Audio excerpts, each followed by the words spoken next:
الرحمن الرحيم يوم يعض الظالم على يديه يقول يا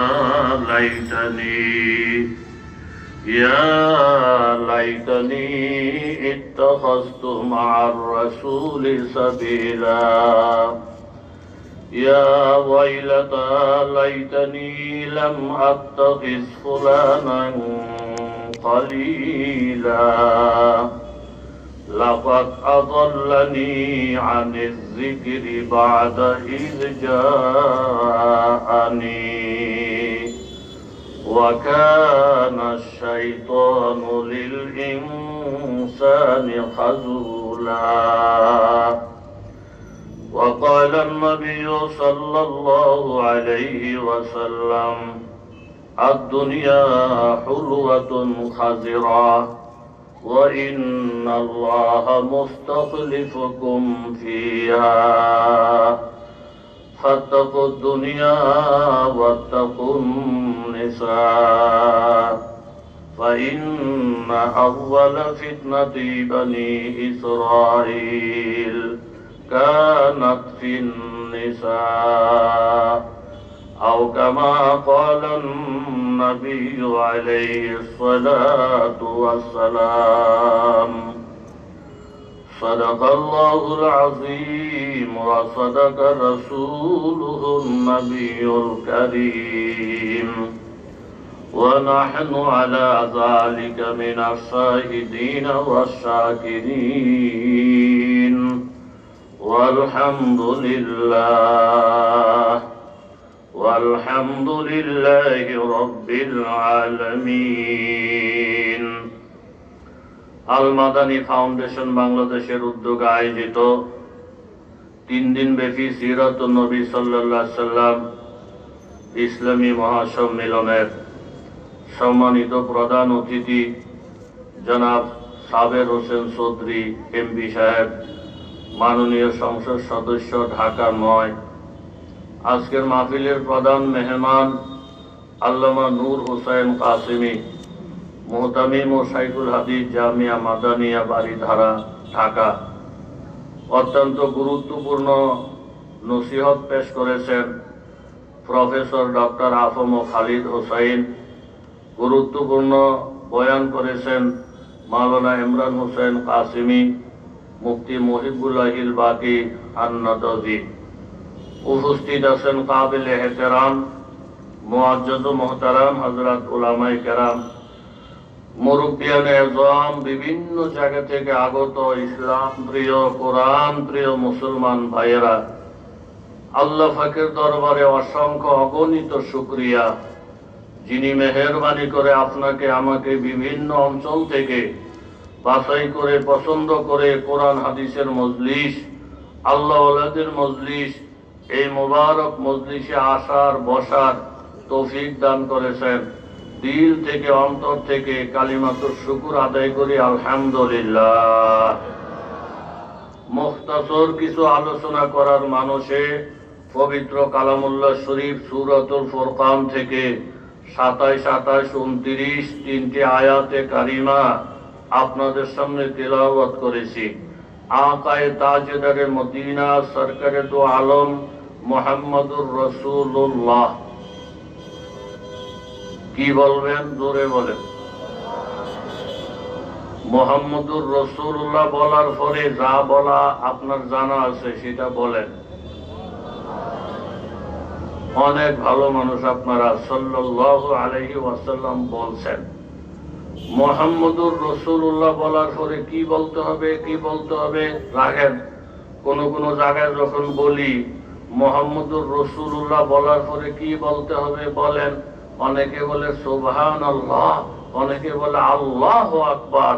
মুহাম্মদুর রাসূলুল্লাহর পরে সাল্লাল্লাহু আলাইহি ওয়াসাল্লাম বলতে পারা, এটা আপনারা ধন্যবাদ পাওয়ার যোগ্য।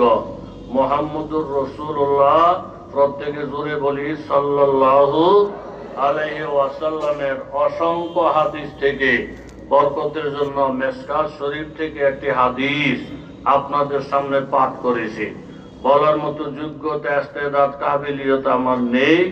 আল্লাহ তাআলা মেহেরবানি করে আমরা যারা পিপাসা নিয়ে আগ্রহ নিয়ে দূর দূরান্ত থেকে রাজধানীর বুকে জমায়েত হওয়ার তৌফিক আল্লাহ তাআলা দান করেছেন, পিপাসা নিবারণ হয়, আমলের জজবা তৈরি হয়, তওবা নসিব হয়, গুনাহ মাফ করাইয়া যাইতে পারি। আল্লাহ তাআলা আমাদের সকলকে তৌফিক দেন, জোরে বলে আমিন। তাআল্লুক যোগাযোগ, শক্তিশালীর সাথে যোগাযোগ হলে দুর্বলেরও শক্তি বেড়ে যায়।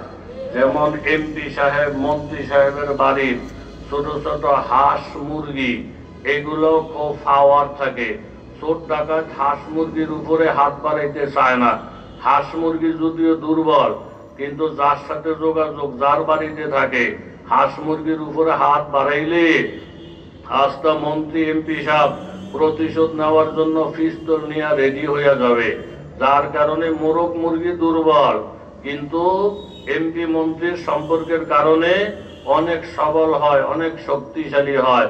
এটা দুনিয়ার সব মানুষে জানে, ধরে বলেন ঠিক কিনা? মা লাকুম লা তারজুনা লিল্লাহি ওয়াকারা ওয়া ক্বাদ খালাকাকুম আতওয়ারা।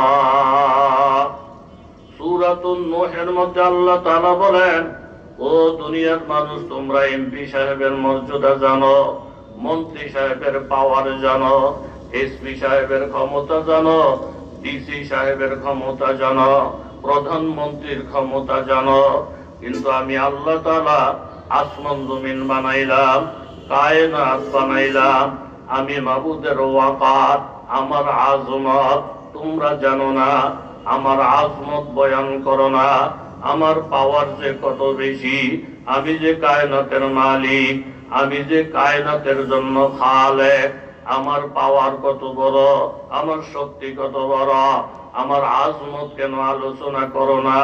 লা ইউআযিবু আযাবাহু আহাদ, আমার আল্লাহর আযাবের মতো কঠিন আযাব আর কারো নাই। ওয়ালা ইউসিকু ওয়াসাতাহু আহাদ, আমার আল্লাহ তাআলার বাদনের মতো কঠিন বাধা আর কারো নাই। অতএব আল্লাহ তাআলা বলেন, আলাম তারা কাইফা খালাকা সাবআ সামাওয়াতিন তিবাকা। বান্দা, তোমরা কি আসমানের দিকে নজর করো নাই? আমি 7টা আসমানকে কত সুন্দর করে তোমাদের মাথার উপরে লটকে রাখলাম। ওয়াজালাল কামারা ফীহিন্না নূরা, আকাশের মধ্যে চন্দ্র বানিয়েছি মিট মিট আলো দেওয়ার জন্য। ওয়াজালাশ শামসা সিরাজা, প্রদীপ হিসাবে আমি আল্লাহ তাআলা সূর্যকে বানিয়েছি। আফালা ইয়ানজুরুনা ইলাল ইবিলি কাইফা খুলিকাত, বান্দা তোমরা কি ওটের দিকে তাকাও না? আমি আল্লাহ তাআলা কত কুদরত খাটাইয়া ওট সৃষ্টি করলাম। 2 হাঁটু বিশিষ্ট, 7 দিন 8 দিন যদি পানি নাও থাকে, ধৈর্য ধারণ করিয়া করিয়া ও তার মালিকের কর্ম চালাইয়া নেয়। একটা শিশু বাচ্চাও যদি ওটের লাগাম ধরে, তাকে মনিব হিসেবে মান্য করে। সম্পূর্ণ আমি আল্লাহ তাআলার হুকুম, ওটের দিকে তাকাইয়া ধৈর্যের শিক্ষা গ্রহণ করা। আফালা ইয়ানজুরুনা ইলাল ইবিলি কাইফা খুলিকাত ওয়া ইলাস সামাই কাইফা রুফিআত, আসমানের দিকে নজর করে দেখো বান্দা, কত উঁচু করে আমি আল্লাহ আসমানকে সৃষ্টি করেছি। তুমিও তোমার হিম্মতটা কেমন বুলন্দ করো, উচ্চ করো। ওয়া ইলাল জিবালি কাইফা নুসিবাত, পাহাড়ের দিকে নজর করে করে দেখো বান্দা, আমি আল্লাহ তাআলা পাহাড়কে কিভাবে কায়েম করেছি। সারাদিন যদি তুফান বর্ষে, সারাদিন যদি ঝড় বৃষ্টি হয়, পাহাড়কে কাজ করা যায় না। বাতাসের সঙ্গে তাল মিলাইয়া পাহাড় উড়িয়া যায় না, বাতাসের সঙ্গে মোকাবেলা করে, ঝড় তুফানের সাথে মোকাবেলা করে পাহাড় নিজ জায়গার মধ্যে স্থির থাকে। আপনার আমি হইলাম মুমিন, আমরা হইলাম নবীর প্রেমিক, আল্লাহর প্রেমিক।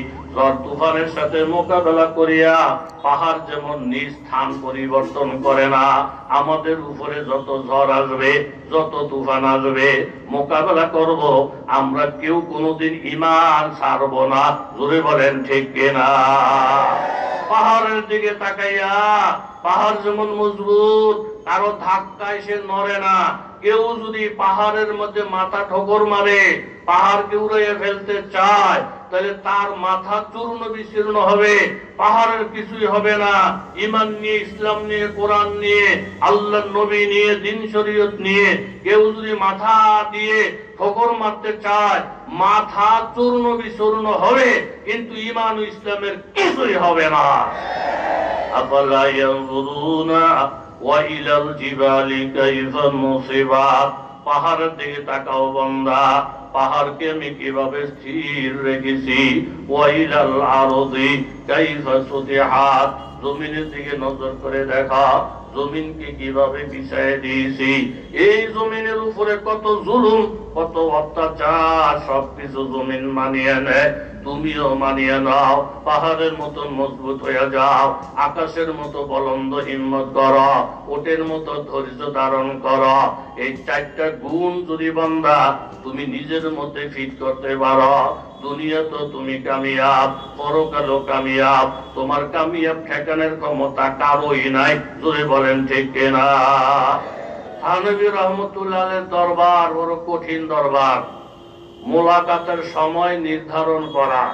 সমস্ত মুরিদ মুহিব্বিনেরা থানভী রহমতুল্লাহ আলাইহির সাথে মোলাকাত করার জন্য সারিবদ্ধভাবে দাঁড়াইছেন। তন্মধ্যে এক লোক কাঠুরিয়া, উনি এক বস্তা কাঠ লাকড়ি উনায় সংগ্রহ কইরা মাথার মধ্যে লাকড়ির বোঝা নিয়া সিরিয়ালে দাঁড়াইয়া গেছেন। সামনের যে লোক ওনারে খোঁচা লাগে, পিছনে যে লোক লাকড়ির খোঁচা লাগে। মানুষ গালিগালাজ করতেছে, মিয়া তুমি মানুষ না, মানুষের জাত না, লাকড়ি নিয়ে কই যাচ্ছ? বলে থানভীর দরবারে। তো লাকড়িটা নিয়া ফাঁক করে ধুইয়া তুমি খাইলে শরীরটা নিয়ে সিরিয়াল ধরো, লাকড়ির বোঝা নিয়ে সিরিয়ালে দাঁড়াইলে এই জনের জামায় লাগে, এই জনের মাথায় লাগে, এই জনের টুপির মধ্যে খোঁচা খায়, লাকড়ির থোক থোক এক একজনে গালি মারে, এক একজনে এইভাবে বর্ষনা মারে।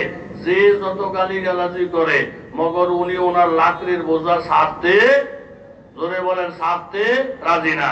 এই টুপি মাথায় দিছি তো দিছি, জুব্বা ব্যবহার করছি তো করছি, নবীর সুন্নত ধরছি তো ধরছি। যে গালি দেখ, বর্ষনা দেখ, চোখ রাঙ্গা, কারো চোখ রাঙ্গানিতে, কারো গালি গালাজে আমরা আমার নবীর সুন্নত সারতে পারি। মানুষে বলতেছেন এই লাকড়ি লয়ে কই যাইবা? বলে থানভীর দরবারে যাবো। ফিডাইয়া চামড়া উঠে ফেলবে। তোমার জ্ঞান বুদ্ধি বলতে কিছু নাই।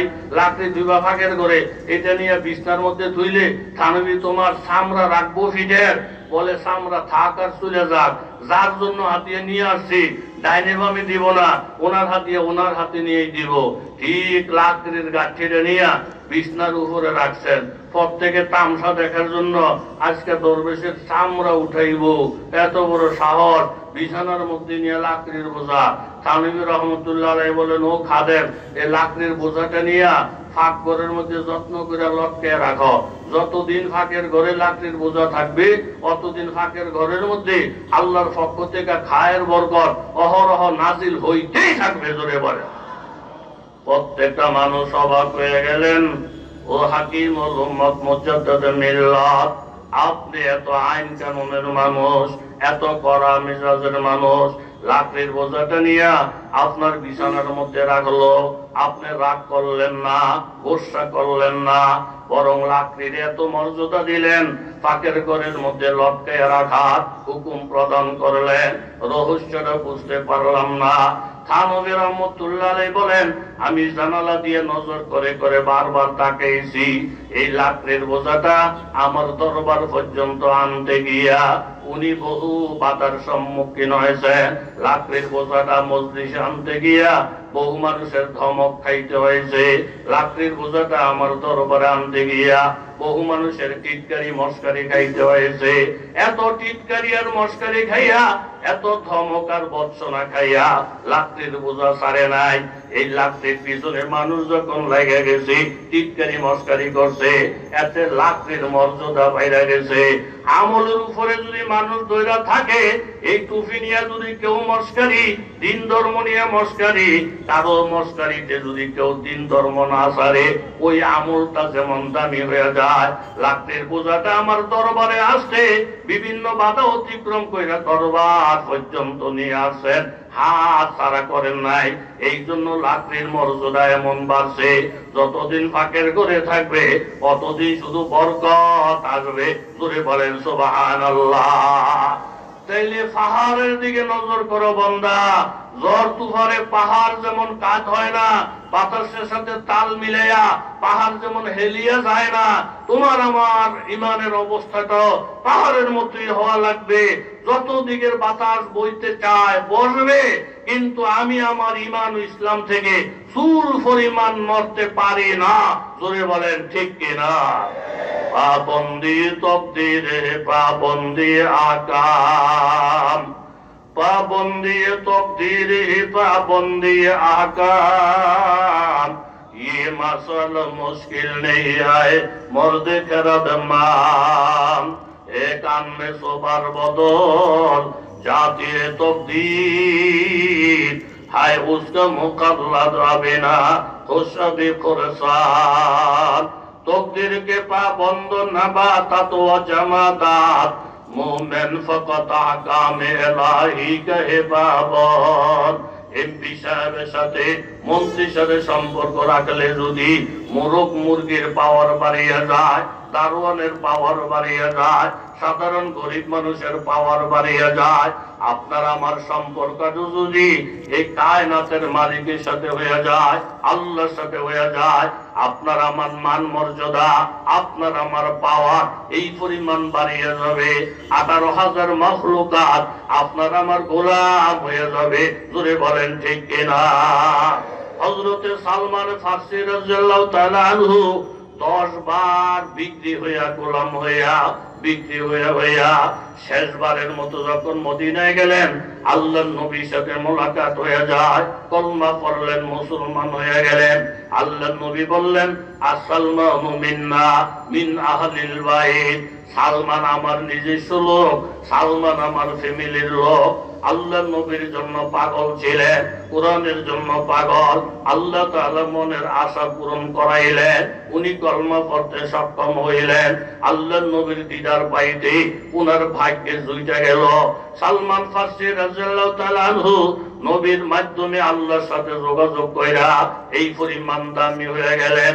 বারবার মাতায়েন থেকে উমর ইবনুল খাত্তাব রাদিয়াল্লাহু আনহুর কাছে একের পর এক চিঠি আসতেছে।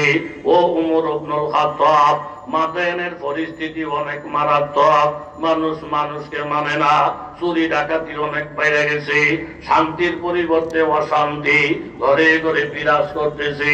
অতএব কারণে আপনার কাছে দরখাস্ত, আপনি যোগ্যতা সম্পূর্ণ একজন গভর্নর মাতায়েনের জন্য পাঠাইয়া দেন। উনি যদি সুশাসন মাতায়েনে কায়েম করতে পারে, গরিব ধনী সব শান্তিতে বসবাস করবে। কারণ ইসলামের অপর নাম শান্তি। যেই ঘরের মধ্যে ইসলাম থাকবে, ওই ঘরের মধ্যে আল্লাহ তাআলা শান্তি প্রতিষ্ঠা করবে। যেই সমাজের মধ্যে ইসলাম, ওই সমাজের মধ্যে শান্তি। যেই রাষ্ট্রের মধ্যে ইসলাম, ওই রাষ্ট্রের মধ্যে শান্তি। শান্তির সম্পর্ক ইসলামের সাথে। যেইখানে ইসলাম থাকবে না, ওইখানে শান্তিও আসবে না। অতএব কারণে তারা বার্তা পাঠাইলেন, আমিরুল মুমিনিন ওমর ইবনুল খাত্তাব উপযুক্ত দেখে যোগ্যতা সম্পন্ন একজন গভর্নর অতি সত্তর মাথা এনে পাঠাইয়া দিন। ওমর ইবনুল খাত্তাব রাদিয়াল্লাহু তাআলা আনহু ওনার চয়েস, ওনার পছন্দ, যে যত বড় আল্লাহওয়ালা তার পছন্দটা হয় এমন আল্লাহওয়ালা। ওমর ইবনুল খাত্তাব রাদিয়াল্লাহু আনহু এমন সাহাবী যার মর্জি মোতাবেক আল্লাহ তাআলা 12টা জায়গার মধ্যে কোরআন শরীফের আয়াত নাযিল করেছেন। ওমর এত দামি, এত দামি। আজওয়াজে মুতাহহারাত নবীর বিবিগণ স্ত্রীগণের নিকটে সাহাবায়ে কেরাম বিভিন্ন মাসলা মাসায়েল জিজ্ঞাসা করার জন্য আসতেন। হযরত ওমর বলেন, ইয়া রাসূলুল্লাহ, এই জিনিসটা আমার কাছে পছন্দ লাগে না। আপনার বিবিদের সামনে যেই কোনো মানুষ আইসা বসে বিভিন্ন মাসলা মাসায়েল জিজ্ঞাসা করে, আমি ওমরের মন চাই আপনার বিবিরা যদি পর্দার ভিতরে ঢুকে যাইতো, কথাবার্তা পর্দার আড়ালে থেকে বলতো, তাইলে আমি ওমরের মনটা বড় শান্তি হইতো, আমার দিল কলিজা ঠান্ডা হইয়া যাইতো। হযরত ওমর এই খেয়ালটা পেশ করলেন। কিছুক্ষণ পরে জিবরাইল আমিন আইসা আমার নবীজির নিকটে কোরআনের আয়াত নাযিল করলেন, ওয়াইযা সালতুমুহুন্না মাতান ফাসআলুহুন্না মিন ওয়ারাই হিজাব। এ আমার হাবিব, আপনি আপনার বিবিদেরকে জানাইয়া দেন, অন্যান্য মুসলিম নারীদেরকেও জানাইয়া দেন, ওয়াইযা সালতুমুহুন্না মাতান, মেয়ে লোকের সঙ্গে যদি জরুরি কোনো কথা বলার প্রয়োজন হয়, ফাসআলুহুন্না মিন ওয়ারাই হিজাব, পর্দার আড়ালে থেকে কথাবার্তা বলা। হযরত ওমর যে খেয়ালটা পেশ করলেন, আমার আল্লাহ তাআলা হযরত ওমরের খেয়ালটাকে প্রাধান্য দিয়া কোরআনের আয়াত নাযিল করলেন। সুবহানাল্লাহ। আল্লাহর নবীর সাথে হযরত ওমর বাইতুল্লাহ শরীফ তোয়াফ করতেছিলেন। বাইতুল্লাহ তোয়াফ শেষ করিয়া ওমর বললেন, ইয়া রাসূলুল্লাহ, আমি ওমরের মন চাই বাইতুল্লাহ তোয়াফ শেষ হওয়ার পরে এই যে মাকাম ইব্রাহিম, যে পাথরটা সরাসরি আল্লাহ তাআলা জান্নাত থেকে পাঠাইয়েছেন, এই পাথরের মধ্যে পাও রেখা রেখা ইব্রাহিম খলিলুল্লাহ বাইতুল্লাহর কাজ করেছেন, যোগালির কাজের আঞ্জাম দিয়েছেন ইসমাইল জবিহুল্লাহ। এই বাইতুল্লাহর কাজ সমাপ্ত হওয়ার পরে এই বরকতি পাথরটা যেখানে রাখা, ওই জায়গার নাম মাকামে ইব্রাহিম। ইব্রাহিম আলাইহিস সালামের পায়ের নিশানাও পাথরের মধ্যে আছে। হযরত ওমর বলেন, ইয়া রাসূলুল্লাহ, বাইতুল্লাহ তোয়াফ শেষ হওয়ার পরে আমি ওমরের মন চাই মাকাম ইব্রাহিমের পাশে 2-4 রাকাত নামাজ পড়ার জন্য, কিন্তু মাবুদের হুকুম না হইলে, আল্লাহ নবীর পরামর্শ না পাইলে, আমি নিজে নিজে যদি পছন্দ করি, এটার নাম শরীয়ত হবে না। শরীয়ত তো হবে তখন যেই কাজের মধ্যে আল্লাহ পাকের হুকুম আছে, নবীজির সমর্থন আছে। জোরে বলেন ঠিক কিনা? ওমর খেয়ালটা পেশ করলেন মাত্র, একটু পরে জিবরাইল আমিন আইসা পবিত্র কোরআনের আয়াত নাযিল করে দিলেন, ওয়াত্তাখিযু মিন মাকামি ইব্রাহিম মুসাল্লা। ও দুনিয়ার তোয়াফকারীরা, হে আমার নবী, আপনি আপনার উম্মতদেরকে জানিয়ে দেন, বাইতুল্লাহ তোয়াফটা যখন শেষ হয়ে যাবে, তারা যেন মাকামে ইব্রাহিমের পাশে দাঁড়াইয়া 2 রাকাত 4 রাকাত নামাজ পড়ে। এই সুসংবাদটাও জানাইয়া দেন, মাকাম ইব্রাহিমের পাশে নামাজ পড়া আমি আল্লাহর কাছে যখন দোয়া দুরূদ পড়বে, প্রত্যেকটা দোয়া আমি আল্লাহ তাআলা কবুল মঞ্জুর করিয়া নিব। হযরত ওমর রাদিয়াল্লাহু আনহুর খেয়াল খুশি মোতাবেক বুখারী শরীফের riwayat 12টা জায়গার মধ্যে আল্লাহ তাআলা কোরআনের আয়াত নাযিল করেছেন। জোরে বলেন সুবহানাল্লাহ। আম্মা জান মা আয়েশা সিদ্দিকা রাদিয়াল্লাহু তাআলা আনহা এরকম ভাবে মুনাফিকেরা কঠিন আকারে অপবাদ রটাইয়া দিল যে সফওয়ান ইবনে মুআত্তাল রাদিয়াল্লাহু তাআলা আনহু নামের একজন সাহাবী জিহাদের ময়দান থেকে সব চলে আসে, আম্মাজান ঘুমিয়ে গেছেন, এর মধ্যে কাফেলা চলে আসে। সফওয়ান ইবনে মুআত্তাল রাদিয়াল্লাহু আনহু গিয়ে দেখেন পুরা ময়দান খালি, একজন মেয়ে লোক এইভাবে পর্দা কইরা ঘুমাইতেছেন, আল্লাহু আকবার বলে আওয়াজ দিবেন, আম্মাজানের ঘুম ভেঙে গেছে। সফওয়ান ইবনে মুআত্তাল রাদিয়াল্লাহু আনহু বুঝতে পারলেন আম্মাজান টের পায় নাই, সব যে চলে গেছে। ঘোড়ার উপরে যে পালকি থাকে, যিনি ঘোড়ার লাগাম টানবেন উনি লজ্জায় চেক করেন না, মনে করছেন আম্মাজান ভিতরেই আছে, ভুল হয়ে গেছে। আম্মাজান আপনি এই ঘোড়ার পালকির ভিতরে উঠে যান, আমি টাইনা মদিনায় পৌঁছাইয়া দিব। মদিনায় পৌঁছাইয়া দিলেন। এদিকে মুনাফিকরা সুযোগ পেয়ে গেছে, একজন পুরুষ একজন নারী এই মরুভূমির পথ অতিক্রম করে আসে, এর মধ্যে কিছু না কিছু হয়ে গেছে। জোরে বলেন নাউজু। সন্দেহ করে কাউকে অপবাদ দেওয়া, তুহমত দেওয়া, এটা হালাল না হারাম? একেবারে হারাম। আল্লাহর নবী পেরেশান হয়ে গেলেন, আম্মা জানকে ওনার বাবার বাড়িতে পাঠিয়ে দিলেন। নবী যদি গায়েব জানতেন সাথে সাথে প্রতিরোধ করতেন, এই এই তোদের কথা মিথ্যা। আল্লাহর নবী গায়েব জানতেন না, অনেক অদৃশ্যের খবর নবী বলতেন। কখন বলতেন? আল্লাহ যখন জানাইতেন তখন বলতেন। নিজস্ব ক্ষমতায় বলার ক্ষমতা নাই, নিজস্ব ক্ষমতায় বলার একমাত্র অধিকার আছে আল্লাহ পাকের। গায়েবের অধিকার আল্লাহ, গায়েব জানেন আল্লাহ, অন্য কেউ গায়েব জানে না। কথা জুড়ে বলেন ঠিক কিনা? চতুর্দিকে পেরেশানি আর পেরেশানি। আল্লাহ নবীও পেরেশান হয়ে গেলেন। এক একজন সাহাবীরে জিজ্ঞাসা করেন, আয়েশার ব্যাপারে তোমাদের কি মতামত? সাহাবায়ে কেরাম বলেন, ইয়া রাসূলুল্লাহ, হযরতে আয়েশা রাদিয়াল্লাহু আনহা কোনদিন বাম পথে যাইতে পারে না, শরীয়ত বিরোধী কাজকর্ম করতে পারে না। আল্লাহর নবী শুনে শুনে সান্ত্বনা পায়। হঠাৎ হযরত ওমরের সাথে মোলাকাত। জিজ্ঞাসা করলেন, ওমর ইবনুল খাত্তাব, আয়েশার ব্যাপারে যে অপবাদ পুরো মদিনায় রটাইয়া গেছে, মুনাফিকেরা ঘরে ঘরে খবর পৌঁছাইয়া দিতেছে, এই ব্যাপারে তোমার মতামত কি? হযরত ওমর বলেন, ইয়া রাসূলুল্লাহ, আপনার বিবিদেরকে যে আপনি বিবাহ করেছেন, পছন্দটা আপনি করছেন না আল্লাহ করছে। ওমর বলেন, আমি আমার পছন্দ নিয়ে বিবাহ করি নাই, স্বয়ং আল্লাহ তাআলা পছন্দ কইরা তাকে আল্লাহ পাক পছন্দ করে হুকুম করছেন, তার সঙ্গে আমার বিবাহর বন্ধন হইছে। হযরত ওমর বলেন, ইয়া রাসূলুল্লাহ, আল্লাহর নবী পবিত্র, আল্লাহর নবীর বিবিরা হবে অপবিত্র, এমন বন্টন আল্লাহ তাআলা করতে পারেন না। নবী যেমন পবিত্র, নবীর বিবিরা হবে পবিত্র, যেহেতু পছন্দ করছেন আল্লাহ। আয়েশার ব্যাপারে যে কথাবার্তা চতুর্দিকে শোনা যাচ্ছে, হাযা বুহতানুন আযীম, এটা জঘন্য একটা অপবাদ। হযরত ওমর এই শব্দটা ব্যবহার করলেন, হাযা বুহতানুন আযীম, এটা জঘন্য একটা অপবাদ। একটু পরে আল্লাহ তাআলা সূরা নূর নাযিল করলেন। সূরা নূরের মধ্যে আয়েশা রাদিয়াল্লাহু আনহার ব্যাপারে এই আয়াতটা পরিষ্কার বলে দিলেন, ওয়ালাউলা ইয সামি'তুমুহু মা কুলতুম মা ইয়াকুনু লানা আন নাতাকাল্লামা বিহাযা সুবহানাকা হাযা বুহতানুন আযীম। আল্লাহ তাআলা বলে দিলেন, হে আমার রাসূল, আয়েশার ব্যাপারে যখন অপবাদটা আপনারা শুনলেন, আপনারা তৎক্ষণাৎ সাথে সাথে কেন এই মন্তব্য করলেন না? এটা জঘন্য একটা অপবাদ।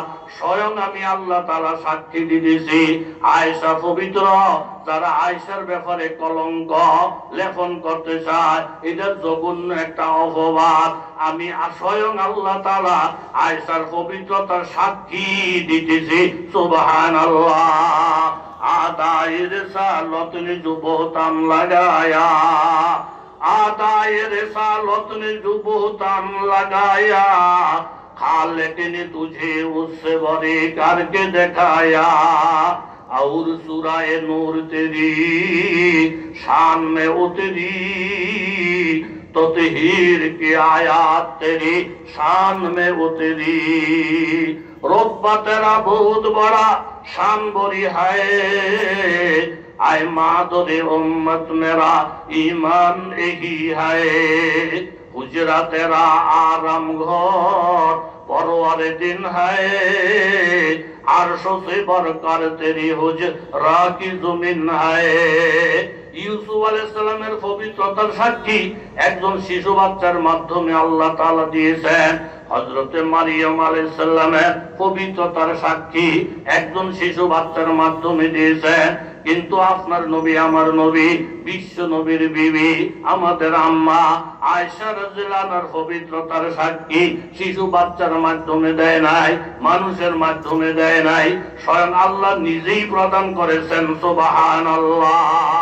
সেই ওমর ইবনুল খাত্তাব রাদিয়াল্লাহু তাআলা নূর উপরে দায়িত্ব দেওয়া হয়েছে, আমিরুল মুমিনিন, মাদায়েনে গোলমাল চলতেছে, আপনি উপযুক্ত দেখা একজন বলিষ্ঠ ব্যক্তি রেখা মাদায়েনের গভর্নর নিযুক্ত করে পাঠাইয়া দেন। জোরে বলেন সুবহানাল্লাহ। ঘুমাইতেছেন নাকি আপনারা? হযরত ওমরের পছন্দ আপনার আমার পছন্দ একরকম না, বেশ কম আছে। একেবারে এমন টাইট মতো পছন্দ করলেন, সালমান ফার্সিকে ডেকে বলেন, চাচা আপনি তো বয়োজ্যেষ্ঠ লোক, সালমান ফার্সির ব্যাপারে আছে কেউ বলছেন 250 বছর হায়াত পাইছে, কেউ বলেন 350 বছর হায়াত পাইছে। অনেক বড় বয়স্ক একজন মুরব্বী। হযরত ওমর রাদিয়াল্লাহু আনহু বলেন, চাচা মাদায়েনের গভর্নরের দায়িত্বটা আমনে মুরব্বী দিলাম। যেই লোকটারে গভর্নরের দায়িত্ব দেওয়া হলো উনি কি যুবক না বুড়া? কথা বলেন, যুবক না বুড়া? বুড়া মানুষ পারবো দেশ চালাইতো? কথা কন না কা? আলেমেরা পারবো দেশ চালাইতো? কিছু কিছু মানুষের ধারণা হুজুররাও পারতো না, বুড়ারাও পারতো না। আল্লাহ যদি তৌফিক দেয় বুড়ারাও পারে, আল্লাহ যদি তৌফিক দেয় হক্কানি আলেম ওলামারাও জোরে বলেন পারে। পারবো না পারতো না? কারণ আলেম ওলামার ইজ্জত রাখা, নবী রাসূলদের ইজ্জত রাখার জিম্মাদার জোরে বলেন কে?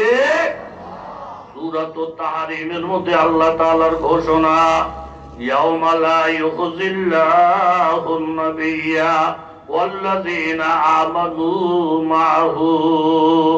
ওই দিনের কথা তোমরা স্মরণ করো যেদিন অনেক ইজ্জতওয়ালা ইজ্জত হারাইয়া ফেলবে, অনেক সুখী মানুষ দুঃখের সাগরে হাবুডুবু খাইতে থাকবে, অনেক পাওয়ারফুল লোকেরা অসহায় হইয়া এরকম গড়াগড়ি করবে। ওই বিপদের দিন হাসরের দিন, ওই বিপদের দিন ইয়াউমুল মাহশরের দিন, ওই বিপদের দিনে আমি আমার নবীকে অপমান করব না, নবীর ইজ্জত নষ্ট করব না। আমার নবীকে আমি এত ইজ্জত দিব, বারবার নবীকে ডাক দিয়ে জিজ্ঞাসা করবেন, সাল তোতা ওয়াসফা তুশাফা, নবী গো আপনি যা চাওয়ার চান, যার ব্যাপারে সুপারিশ করার করেন, আপনার চাহিদা আমি পূরণ করব। ওয়ালা সাউফা ইউতিকা রাব্বুকা ফাতারদা, পরকালে আমি আমার নবীকে এই পরিমাণ দিব, যেই পরিমাণ দিলে তিনি খুশি হবেন। দিয়ে দিয়ে জিজ্ঞাসা করব, আর যেটা নবী আপনি খুশি হইলেন কিনা? আল্লাহর নবী বলেন, ইজান লা আরদা ওয়া ওয়াহিদুম মিন উম্মতি ফিন্নার। আমাকে খুশি করা যখন আল্লাহর ওয়াদা, তাহলে আমি আল্লাহর কাছে বলবো, আল্লাহ গো আমার একটা উম্মত যদি জাহান্নামের আগুনে জ্বলে এই খবর যদি আমার কানে পৌঁছে যায়, আমি জান্নাত পাইয়াও রাজি হইব না। তখন মাবুদ আমার সাথে কি ব্যবহার করবে? আল্লাহ তাআলা জানিয়ে দিলেন, হাবিব আপনি ওই গুনাহগার সম্পর্কে সুপারিশ করলে আমি তার গুনার দিকে তাকাইব না। আপনার সুপারিশকে মূল্যায়ন কইরা কোটি কোটি গুনাহ থাকলেও সুপারিশের উসিলায় মাফ কইরা দেব। সুবহানাল্লাহ। সকলের ব্যাপারে নবী সুপারিশ করবে না। কিছু কিছু উম্মত যখন নবীর কাছে যাবে, নবী বলবেন, সকান সকান লিমান গাইয়ারা দ্বীনি, তোমরা আমার দ্বীন ধর্মকে ধ্বংস করেছ, তোমরা আমার উম্মত না, আমিও তোমাদের নবী না। তবে নবী যারে উম্মত হিসেবে গ্রহণ করে নেবেন, সুপারিশ করবেন, তার লাখো গুনাহ যদি থাকে, নবীর সুপারিশকে কেন্দ্র কইরা আল্লাহ তাআলা সকলকে মাফ করিয়া দিবে। আল্লাহ বলেন, ইয়াউমা লা ইউখিজিল্লাহুন নাবিয়্যা ওয়াল্লাযীনা আমানু মাআহু, আমি আমার নবীকে অপমান করব না, নবীর সঙ্গে যারা ঈমানওয়ালা, কিয়ামত পর্যন্ত যত উম্মত ঈমানদার, ঈমানদারদেরকে অপমান করব না। তাহলে ঈমানদারদের ইজ্জতের জিম্মাদার, নবীজির ইজ্জতের জিম্মাদার জোরে বলেন কেথা? আমগরে যে বেয়াজ্জতি করতে চাবে সে বেয়াজ্জতি হবে। নবীর ইজ্জত, মুসলমানের ইজ্জত হেফাজতের দায়িত্ব জোরে বলেন কার? আরো জোরে বলেন কার? লম্বার দিকে নিমুনা। হযরত ওমর রাদিয়াল্লাহু আনহু বুড়া লোকটারে পাঠাইলেন মাদায়েনের গভর্নর বানাইয়া। এরা তো সকাল বিকাল মদিনার দিকে তাকাইয়া থাকে, নতুন গভর্নরের আগমন হবে। নজর করে দেখে একটা সাওয়ারির মধ্যে দুইজন লোক বসা, একজন যুবক আর একজন বুড়া। সাওয়ারি যখন মাদায়েনের সীমান্ত এলাকায় পৌঁছে জিজ্ঞাসা করলেন, বুড়া লোকটা কারা? বলে, বুড়া লোকটাই তো আসল, আমি তো মাত্র খাদেম।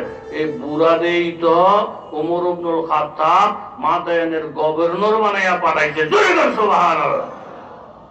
প্রত্যেকের মন খারাপ, বুড়া লোক দিয়েও দেশ চলতো না, অলি আল্লাহ দিয়েও দেশ চলতো না, দেশটা নষ্ট হয়ে যাবে। বুড়া দিয়ে দেশ চলে না, অলি আল্লাহ দিয়ে দেশ চলে না, আলেম ওলামা দিয়ে দেশ চলে না, এমন কিছু ধারণাওয়ালা মানুষ দুনিয়াতে আসে না নাই। ওমর রাদিয়াল্লাহু তাআলা আনহুর পাঠানো গভর্নর হযরতে সালমান ফার্সি বললেন, বাবারা তোমরা আমার চামড়াটা দুর্বল দেখছ, শরীরটা দুর্বল দেখছ, কিন্তু আমার ভিতরে ঈমান আর রূহের যে পাওয়ার এটা এখনো দেখো নাই। কাজের সুযোগ করে দাও, পাওয়ার দেখলে তোমরা অবাক হইবা। তুই বলেন ঠিক কিনা? এমপি মন্ত্রীর সাথে মুরগ মুরগির সম্পর্ক হইলে এর পাওয়ার যদি বাইরে যায়, আল্লাহর সাথে যার সম্পর্ক হবে তার পাওয়ারও বাইরে যাবে। তুই বলেন ঠিক কিনা? আমাকে আগে বসতে দাও। ওমর ইবনুল খাত্তাবের প্রেরিত দূত আমি, গভর্নর আমি। বসলেন ক্ষমতার চেয়ারে, বসে একটা চিঠি লেখলেন। লেখা খাদেমকে দেখে বলেন, খাদেম মাদায়েনের শহরের গলিতে গলিতে এই চিঠিটা লটকাইয়া থুইয়া আস। চিঠির মধ্যে লেখা মাদায়েনে গোলমাল বেশি, কেউ কাউকে মান্য করে না। চিঠিতে লেখা আগামীকাল 10টার পরে শহরের দোকান ফাট বন্ধ করে দিবেন, যার যার বাড়ি ঘরে চলে যাবেন। 10টার পর থেকে নিয়ে শহরের অলিগলি রাস্তাঘাট পাহারা দিবে জঙ্গলের বাঘ এবং সিংহ জাতিরা। জোরে বলেন সুবহানাল্লাহ। এই চিঠিটা পয়রা পয়রা এক একজন অট্ট হাসিতে হাসি। এই বুড়া বেটার মাথা নষ্ট, বুড়া বেটার কোন যোগ্যতা বলতেই নাই, ক্ষমতা বলতেই নাই। আগামীকাল রাত্র 10টার পরে বলে জঙ্গলের বাঘ এবং সিংহরা মাদায়েন পাহারা দিবে। বাঘে কাউকে ছাড়বে না, বাঘের মধ্যে আত্মীয়করণ নাই, বাঘের কাছে দলীয়করণ নাই, বাঘের মধ্যে আপন পর নাই। ফাইবো আর ধরবো, এটা বলে এই নতুন গভর্নর এই সিস্টেমে বলে পাহাড়ের কাজটা চালাবে। আইসা আইসা দলে দলে জিজ্ঞাসা করেন, ও সালমানে ফার্সি এটা কি আপনার বাণী? বলে হা। আপনি যে লেখলেন জঙ্গলের বাঘ এবং সিংহরা মাদায়েনের শহর রাত্রিতে পাহারা দিবে, জঙ্গলের বাঘের সাথে সিংহের সাথে আপনার কথাবার্তা হয়েছে কিনা? সালমান ফার্সি বলেন, কথাবার্তা হয় নাই। তাইলে আপনি কি করে লেখলেন? বলে বাঘের সাথে কথা হয় নাই, সিংহের সাথে কথা হয় নাই। বাঘ এবং সিংহর যিনি মালিক, মালিকের সাথে কথা চূড়ান্ত হইয়া গেছে। মালিকের সাথে কথাবার্তা চূড়ান্ত কইরা তারপরে কলম নিয়ে বসে লেখার জন্য।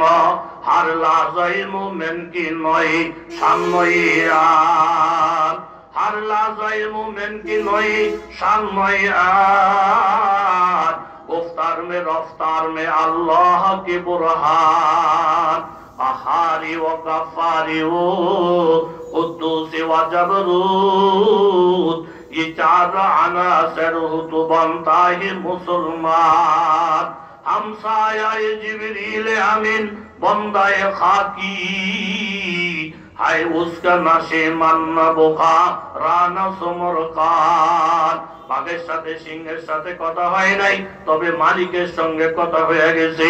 ও এলাকার যুবক তরুণ বাবারা, মুরব্বী বাবারা, পর্দানিসীন মায়েরা, স্কুল কলেজের ছাত্র বন্ধুরা, আপনার আমার সম্পর্ক যদি বাবা আল্লাহর সাথে গভীর হয়ে যায়, নবীর সাথে গভীর হয়ে যায়, আমি যদি বুড়ো হই, আমি যদি গরিব হই, আমি যদি অসহায় হই, আল্লাহর পক্ষ থেকে আলাদা একটা শান্তি, কলবের মধ্যে আনন্দ আল্লাহ তাআলা দান করবেন।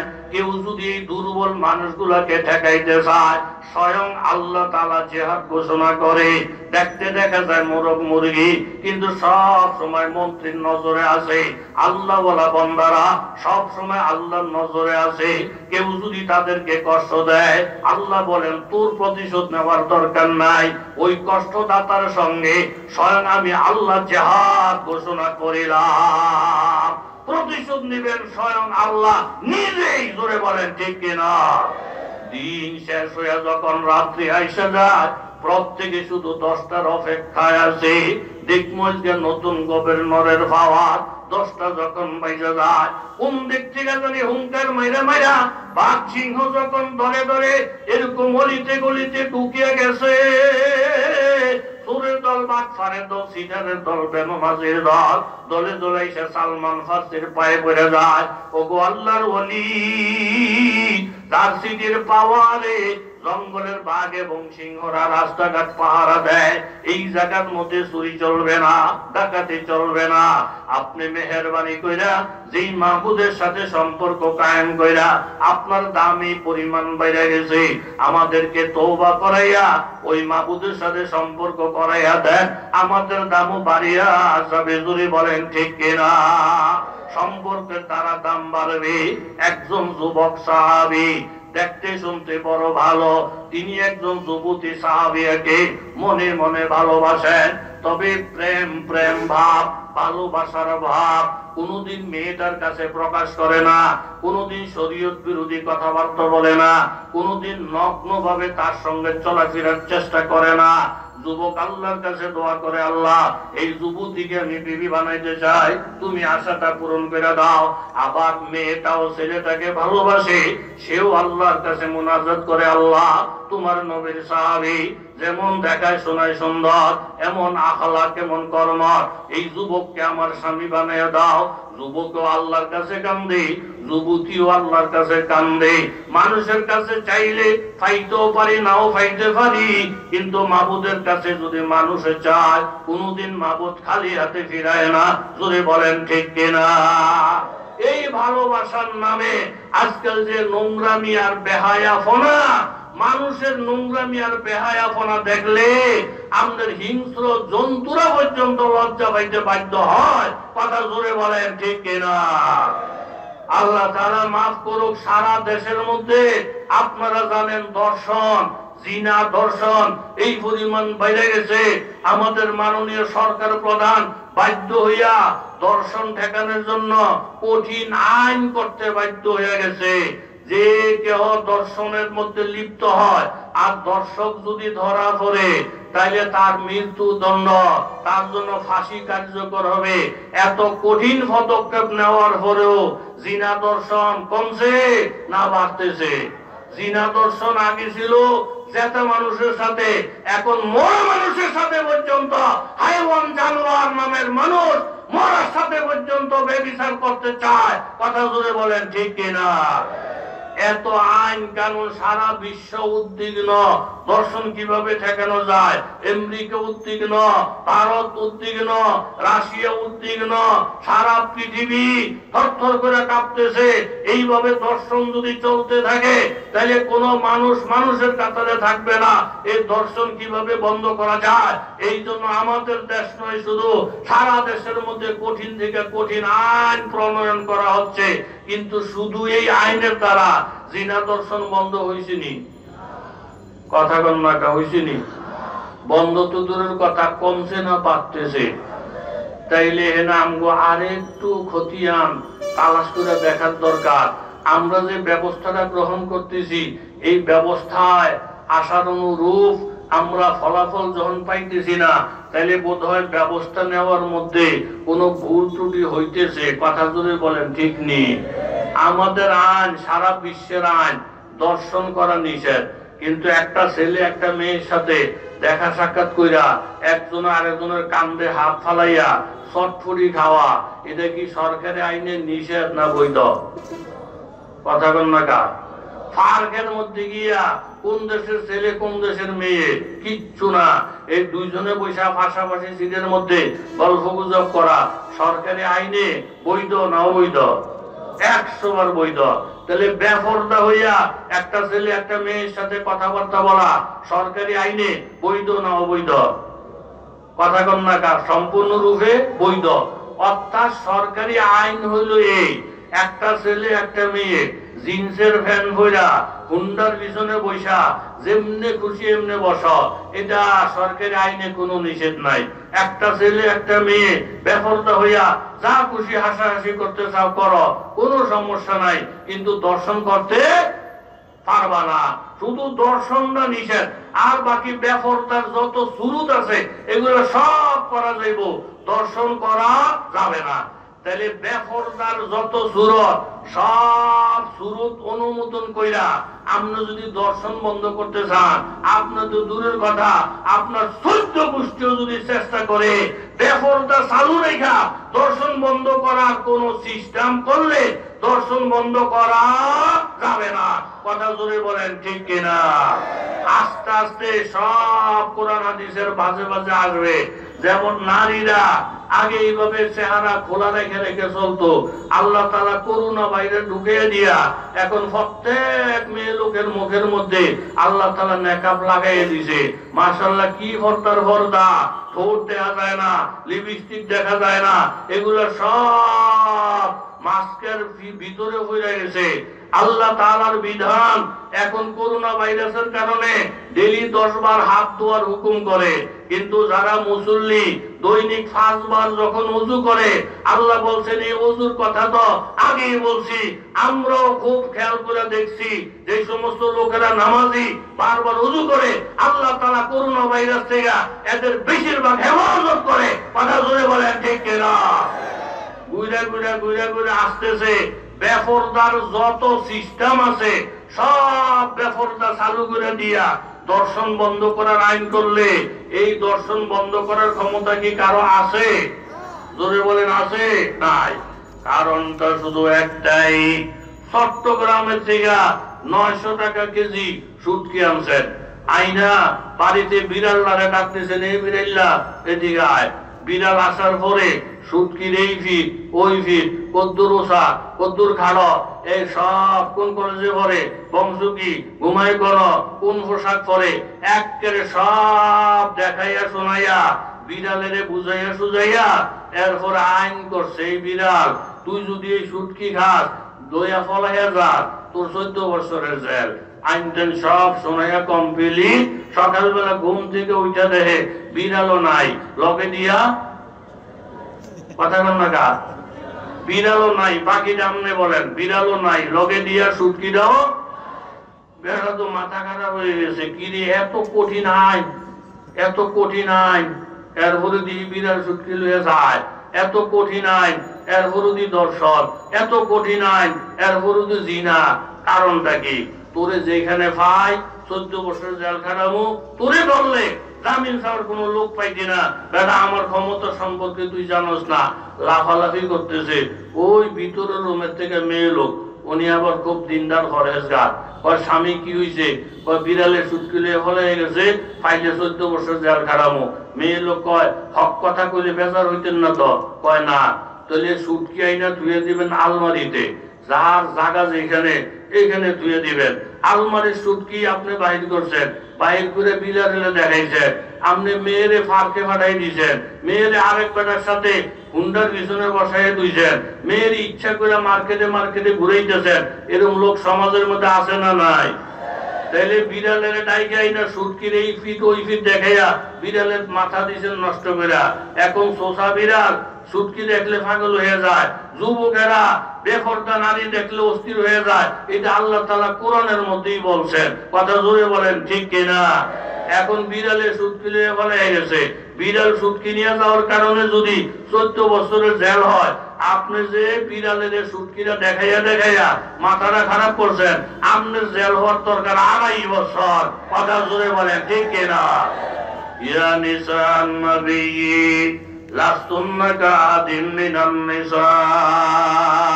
গুইরা গুইরা আমার আল্লাহর হুকুমের দিকে আসবে বান্দা। সূরাতুল আহজাবের মধ্যে আল্লাহ তাআলা বলেন, ও নবীর বিবিরা, লাস্তুন্না কাআদিন মিনান নিসা, অন্য মেয়ে লোকের মতন নও তোমরা, ইহুদির বউয়ের মতন নাও, খ্রিস্টানের মেয়ের মতন নাও, হিন্দুদের বংশধরের মতন নাও। তোমরা নবীর বিবি, তোমরা মুসলমানের বিবি, তোমরা হাজী সাহেবের বউ, তোমরা ফির সাহেবের নাতি। ইনিত্তাকাইতুন্না, তোমরা যদি আল্লাহ তাআলার ভয় অন্তরে রেখে চলতে চাও, ফালা তাখদুআনা বিল কাউল, পরপুরুষের সাথে কথাবার্তা বলতে কোমল ভাষায় কথা বলিও না, আকর্ষণ লাগাইয়া কথা বলিও না। একজন পরপুরুষের সাথে আকর্ষণ লাগাইয়া যদি কথা বলো, ফায়াতমাল্লাযী ফী কলবিহি মারাদুন, যার কলবের মধ্যে গুনাহ করার মতন রোগ আছে। এইখানে যত মানুষ বসা, প্রত্যেকটা মানুষের কলবের মধ্যে গুনাহ করার রোগ আছে।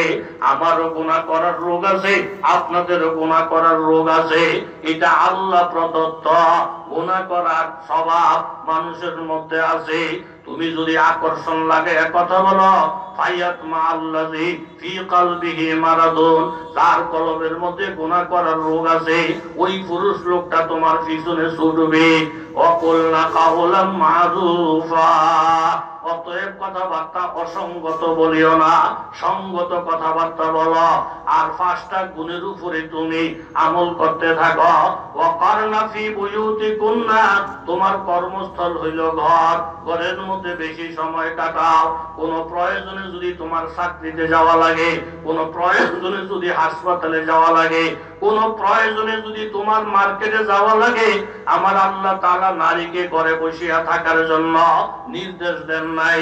ওয়ালা তাবাররাজনা তাবাররুজাল জাহিলিয়াতিল উলা, জাহিলি যুগের নারীরা যেমন নগ্ন অবস্থায় রাস্তায় চলাচল করত, তোমরা জাহিলি যুগের নারীদের মতন চলিও না, পর্দার সাথে চলো, পর্দার সাথে চলো। ওয়া আকিমনাস সালাতা, যেখানে থাকো সময় মতো নামাজ পড়ো। ওয়া আতিনাস যাকাতা, টাকা পয়সা হইলে সময় মতন যাকাত প্রদান করো। ওয়া আতিনাল্লাহ ওয়া রাসূলা, আল্লাহর হুকুম মানো, রাসূলের হুকুম মানো। এই 5টা গুণ যদি তুমি ধরে রাখতে পারো, স্কুলে পড়ো, কলেজে পড়ো, চাকরি করো, তুমি নির্বাচন করো, কোনো দোষ নাই। ইন্নামা ইউরিদুল্লাহু লিইউযহিবা আনকুমুর রিজসা মিন আহলিল বাইতি ওয়া ইউতাহহিরাকুম তাতহীরা। এই গুণ নিয়ে যদি চলো গো মা, তোমার ঘরটা হবে পবিত্র, সমাজটা হবে পবিত্র, দেশ হবে পবিত্র, তোমার থেকে যেই সন্তানটা হবে, সন্তানটা হবে পবিত্র। এমন সন্তানের উপরে যখন রাষ্ট্রীয় দায়িত্ব আসবে, সামাজিক দায়িত্ব আসবে, সংসারের দায়িত্ব আসবে, স্ত্রীর দায়িত্ব আসবে, পুরা সংসারটা সোনার সংসার হবে। জোরে বলেন ঠিক কিনা? তাহলে আল্লাহ তাআলার বিধান মানার মধ্যে আল্লাহ তাআলা শান্তি রাখছেন, এতে সন্দেহের কোনো অবকাশ নাই। কষ্ট হয়ে গেছে আপনাদের? যে আয়াত আমি তেলাওয়াত করেছিলাম সূরাতুল ফুরকানের, তাইলে গভীর মনোযোগ, যে শক্তিশালীর সাথে সম্পর্ক রাখলে দুর্বল শক্তিশালী হয়ে যায়। আমাদের সম্পর্ক যদি আল্লাহর সাথে হয়, আমরা দুর্বল থাকবো না, আল্লাহ তাআলা আমাদেরকে সবল বানিয়ে দিবেন। কথা জোরে বলেন ঠিক কিনা? আয়াতের শানে নজুল হলো এই, উকবা ইবনে আবি মুয়িত বড় কাফের, কঠিন প্রকৃতির কাফের। কাফের হইল, কোন কোন কাফেরেরও কিছু কিছু গুণ ভালো থাকে, আবার মুমিন কোন কোন গুণ খারাপ থাকে। এমন হইতে পারে না পারে না? উকবা ব্যবসা বাণিজ্য থেকে যখন মক্কায় আসে, এর স্বভাব হইল মক্কার ভিআইপি লোকদেরকে বাইসা বাইসা দাওয়াত করে, খাওয়ায়, আনন্দ করে, ফুর্তি করে। এইভাবে সে তার সিস্টেমে ব্যবসা থেকে মক্কায় আসলে বড় বড় লোক ভিআইপি ভার্সন দাওয়াত করে করে খাওয়ায়। কিন্তু এইবার যে তার বাড়িতে অনুষ্ঠান হবে, মনের মধ্যে একটা আশা, মুহাম্মদুর রাসূলুল্লাহর মতো এত সম্ভ্রান্ত, এত ভিআইপি আসমানের নিচে জমিনের উপরে নাই। জোরে বলেন ঠিক কিনা? আমার এই অনুষ্ঠানের মধ্যে মুহাম্মদকে বাদ দিয়ে অনুষ্ঠান করলে এটা অসম্পূর্ণ হয়ে যাবে। নিজে নিজে এই চিন্তাটা কইরা আল্লাহর নবীর বাড়িতে গেলেন, গিয়ে আমার নবীকে দাওয়াত দিলেন, ইয়া রাসূলুল্লাহ, আমার বাড়িতে আপনার দাওয়াত। আল্লাহর নবী কাফেরের দাওয়াত গ্রহণ করলেন। বুখারী শরীফের মধ্যে একটা বাব আছে, বাবুল হাদিয়া মিনান নবিয়্যি ইলাল মুশরিকিনা। আমার নবীর আখলাক আদর্শ হলো, আল্লাহর নবী মুশরিকদের বাড়িতেও হাদিয়া পাঠাইতেন তার মন রক্ষা করার জন্য।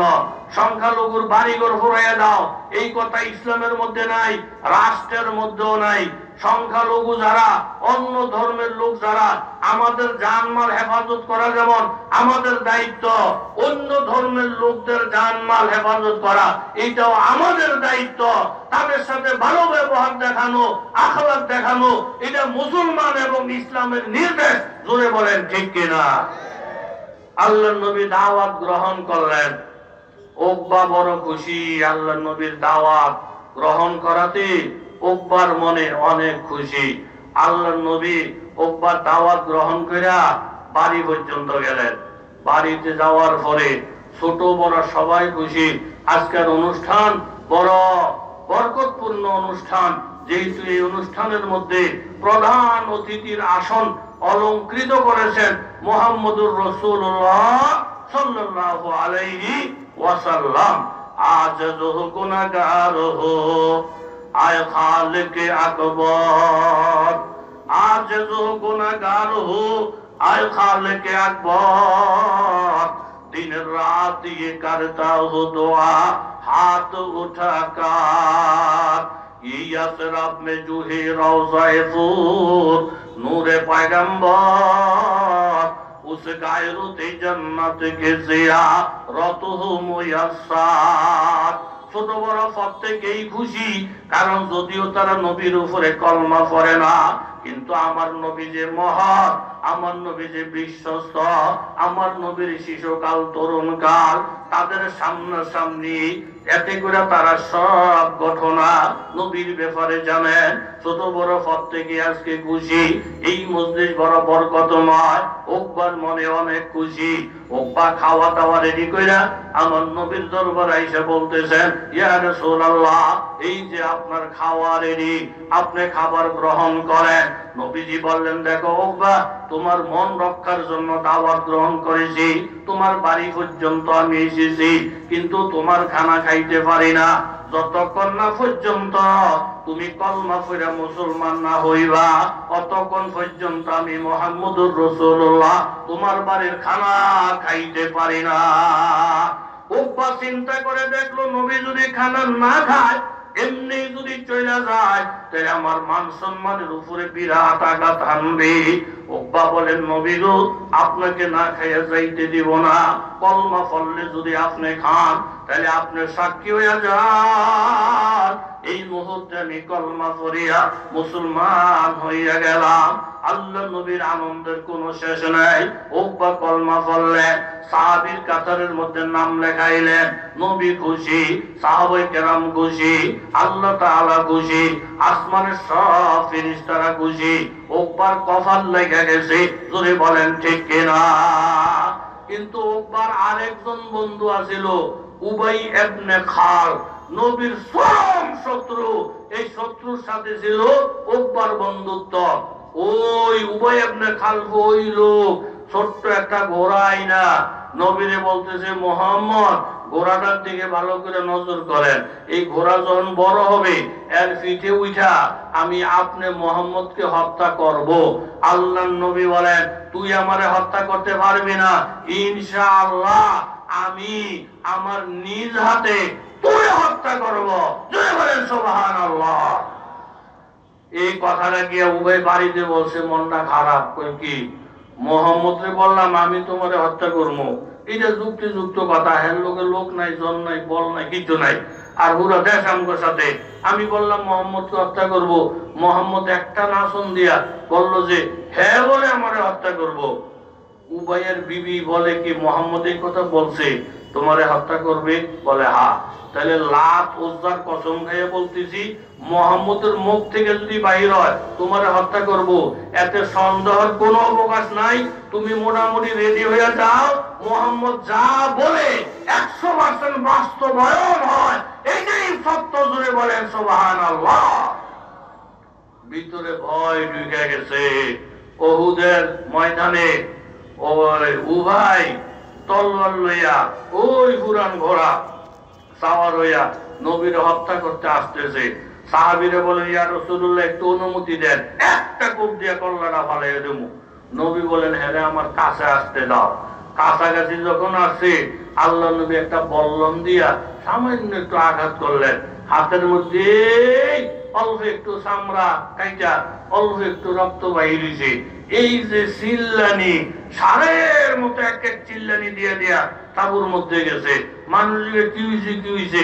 মুহাম্মদ আমারে মাইরা লাইছে। কই মাইরা লাইছে? বললাম যে আঘাত করছে। কোথায়? কই যে হেনে। এই সামান্য একটু আসর, সামান্য একটু রক্ত, তুমি মানুষ না, মানুষের জাত না, এর দূর আঘাতে মাইছে চিল্লায়। কলা আঘাতে আঘাতে বেশ কম আছে, যার তার আঘাত না, মুহাম্মদুর রাসূলুল্লাহর আঘাত। উনি যদি আমারে থুতুও মারতো, এতে আমার মৃত্যু হয়ে যাইত। বর্ষার আঘাত আমার কলিজা চূর্ণ বিচূর্ণ হয়ে যাইতেছে, সারা শরীর থেকে এরকম অগ্নি শর্মা হইয়া আমার ভিতরে থেকে আগুন স্ফুলিঙ্গ বাহির হইতেছে। সারের মতো কয়েকটা চিল্লারে দিয়া সেখানে সে খতম। আল্লাহ তাআলা দেখাই দিলেন, যে যত বড় তার আঘাত তত বড়। আল্লাহ নবীর আঘাত সহ্য করার শক্তি যেমন কোন নবীর দুশমনের নাই, মুসলমানদের আঘাত সহ্য করার শক্তি কোন ইহুদি নাসারার নাই। জোরে বলেন ঠিক কিনা? এই শক্তি আল্লাহ প্রদত্ত শক্তি, মোকাবেলার ক্ষমতা কারো নাই। আল্লাহ সেই উবাই ইবনে খালদ, উকবার বন্ধু, হ্যাঁ বাড়িতে এসে শুনে উকবা কলমা কইরা মুসলমান হয়ে গেছে। এতে হে খুশি না বেজার?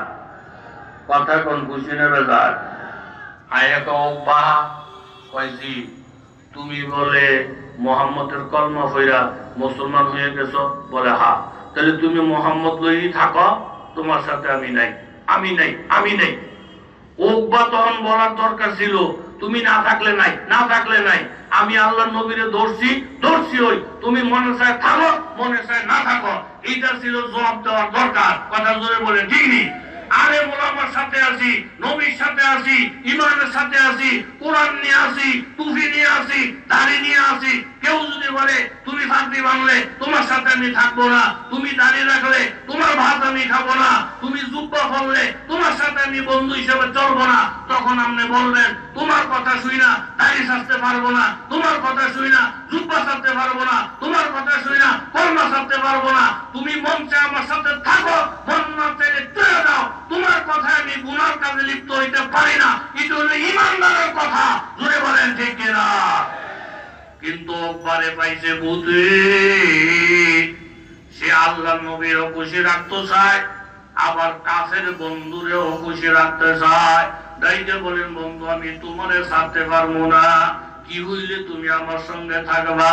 বলে কলমাটা ফিরে আনো। কলমা কিভাবে ফিরামু? বলে মুখে মুখে বললে হবে না, এতগুলা মানুষের সামনে মুহাম্মদের চেহারার মধ্যে যদি থুতু মারতে পারো, তাইলে মনে করবো তুমি মুহাম্মদের সাথে নাই। এবার তোমার সঙ্গে আমি থাকবো, মুহাম্মদের সাথে থাকলে থাকবো না। এই কাফের বন্ধুর বন্ধুত্ব রক্ষা করতে গিয়া আল্লাহ নবীর পাইয়া ফেলছিল, মুসলমান হয়ে গেছিল। কাফেরের মন রক্ষা করতে গিয়া আমার নবীর চেহারায় থুতু মারলো আর বলল, মুহাম্মদ আমি আমার কলমা উঠাইয়া নিলাম, তোমার সঙ্গে আর আমি নাই। এই শানে আল্লাহ তাআলা সূরাতুল ফুরকানের এই আয়াতগুলো নাযিল করলেন, ইয়াউমা ইয়া'আদু যালিমু আলা ইয়াদাইহি। এই ধরনের জালেম যারা দুশমনের কথা শুনে ইসলাম ছেড়ে দিছে, কাফের মুশরিকদের পাল্লায় পইরা মুসলমান থেকে দূরে সরে গেছে, তারা হাসরের ময়দানে আঙ্গুল কামড়ে কামড়ে আফসোস করে করে বলবে, ইয়া লাইতানি ইত্তাখাযতু মা'আর রাসূলি সাবিলা। নবীর সাথে যদি বন্ধুত্ব রাখতাম, ইমাম সাহেবের সাথে বন্ধুত্ব রাখতাম, মুসলমানের সাথে বন্ধুত্ব রাখতাম, পীর মাশায়েখের সাথে যদি বন্ধুত্ব রাখতাম, তাহলে আজকে কথা কতই না খুলে যাইতো। ইয়া ওয়াইলাতা লাইতানি লাম আত্তাখিজ ফুলানান খালিলা। ওই দুশমনের সাথে যদি না চলতাম, কাফেরের সাথে যদি না চলতাম, কতই না কপাল খুলিয়া যাইতো। লাকাদ আদাল্লানি আনিয যিকরি বাদা ইয জানি। আমি হেদায়েত পাওয়ার পরেও আবার গুমরাহ হয়ে গেলাম। ওয়া কানা শাইতানু লিল ইনসানি খাযুলা। আর শয়তানের কাজ হইল মানুষকে বিপদের মধ্যে ফেলাইয়া কাইটা করবে, বিপদের টাইমে থাকবে না। এই জন্য যুবক তরুণ বাবারা, 3 দিনের সম্মেলন থেকে আমরা অনেক কিছু পাবো। আজকের সম্মেলনের থেকে এই কথাটাই আমরা শিক্ষা পাইয়া গেলাম। আল্লাহ নবীকে যখন পাইলাম, ইসলাম যখন পাইলাম, কোরআন সুন্নাহ যখন পাইলাম, আখিরাতের পথ যখন পাইলাম, কোন কাফের মুশরিকের পাল্লায় পইরা, কোন দুশমনের পাল্লায় পইরা আমরা ঈমান ইসলাম ছাড়বো না। তাদের পাল্লায় পড়ে যদি ছাইরা দেই, ওকবার কপালের মধ্যে যেমন আগুন লাগছে, আমার কপালেও আগুন লাগবে। জোরে বলেন ঠিক কিনা? আল্লাহ তাআলা সকলকে আল্লাহ ওয়ালাদের সঙ্গে জয়মা থাকা চলার তৌফিক দান করেন, জোরে বলেন আমিন। এখন মুনাজাত হবে। প্রথম দিন 10টা 10:30টার মধ্যে শেষ করার ইচ্ছা ছিল, রাত্র বেশি হয়ে গেছে। এই প্রশাসনের পক্ষ থেকে এই সম্মেলনের জন্য যথেষ্ট সহযোগিতা এই কর্তৃপক্ষ পাইছেন। বিশেষ করে মাননীয় ওসি সাহেব, এসপি সাহেব এবং মাননীয় এমপি সাহেবের যথাযথ ব্যবস্থাপনায় আজকের এই সুন্দর সম্মেলন আমরা পাইছি। এই জন্য প্রশাসনের জন্য আমাদের দোয়া করার প্রয়োজন আছে না নাই? এবং কাউন্সিলর সাহেব বিএম সিরাজুল ইসলাম কাউন্সিলর সাহেব ইউনিয়ন পরিষদের অনেক মেহনত করছেন, অনেক সহযোগিতা করছেন। আমরা কাউন্সিলর সাহেবের জন্য দোয়া করি, আল্লাহ তাআলা ওনাকে কবুল মঞ্জুর করুক। এবং সম্মানিত সভাপতি সাহেব যিনি আপনাদের সামনে কথা বলে দোয়া চাইছেন, আমাদের সভাপতি সাহেব হইল এই আপনাদের কাছে আলহাজ আমির হোসেন পাটোয়ারি সাহেব এবং আলহাজ আনোয়ার হোসেন সাহেব সহ যারা এই সাব্বির ভাইকে সহযোগিতা করছেন, সংস্থাকে সহযোগিতা করছেন, আল্লাহ তাআলা প্রত্যেকের কবুল মঞ্জুর করেন, সকলে বলি আমিন। যে যে উদ্দেশ্যে দোয়া চাইছেন, আতাউর ভাইয়ের জন্য আমরা সকলে দোয়া করি। করোনা ভাইরাস থেকে আল্লাহ তাআলা দেশ ও জাতিকে বিশ্বকে হেফাজত করেন, সকলে বলি আমিন। আল্লাহুম্মা আমিন।